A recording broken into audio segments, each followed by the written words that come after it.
than 45 years, the Capital District Educational Opportunity Center has helped low-income adults achieve the education they need to succeed and maintain a job. Part of that is the concept of paying it forward. Here to talk more about it is Tina Moan from the EOC and Christine Lovelace, a graduate of the business program there. Good morning to both of you guys. Good morning. All right, thank you for joining us so early in the morning to talk about this. But this is something that's very dear to your hearts. I mean, especially you, right? Can you talk a little bit about, before we get into the program, how has this program helped you get to where you are today? Growing up, I was a recipient of public assistance, which in turn rubbed off on me, and I became on public assistance myself. And I decided it's time for a change, and I decided to go to EOC, and I got off the system. 2 seconds. How did you hear about this program?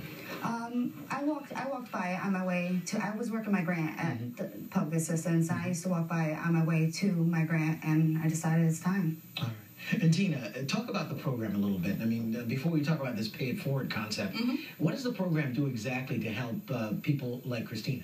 Well, we offer several vocational programs which will give them the skills that they need to go out and get a job. We have a cosmetology program, a culinary arts program. We have a business program, building trades, welding, and our largest program is our nursing assistant program. So those skills they'll have in a very quick period of time and can get a job.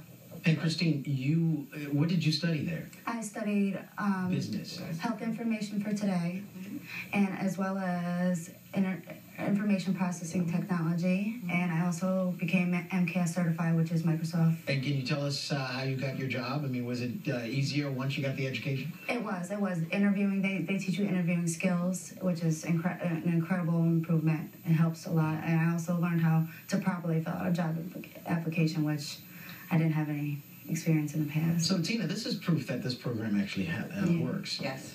Let's talk about this pay it forward concept. How did that come about? Well, I was looking at a commercial one day. I think I won't mention the insurance company, but it was showing how people care and just can pass it on and do something nice for someone. And I thought about that movie, Pay It Forward. The little boy that said, this is me, and these are 3 people that I'm going to help. And we do this every day.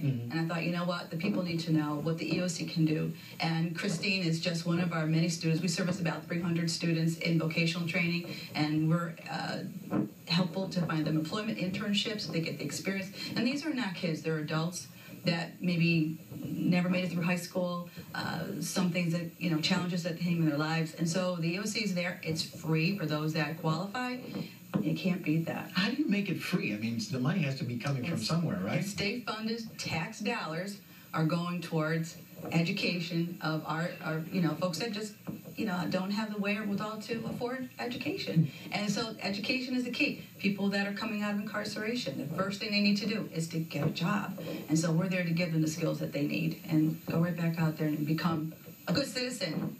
Do you need people to help you, though, to try and pay this forward, then? I mean, I need employers. Yes, we do. And Express Scripts is one of the major employers that we work with. That's where Christine's working now. We work with about 300 employers in the Capital District. And you recently had a breakfast as well. Yes, we did. And that was pretty successful in paying it forward. Absolutely. We had, we had about 80 guests that were there. And our top employer this year was Teresian House. Over the last 5 years, they've hired 60 of our graduates. And Center for Disability Services, St. Peter's Hospital.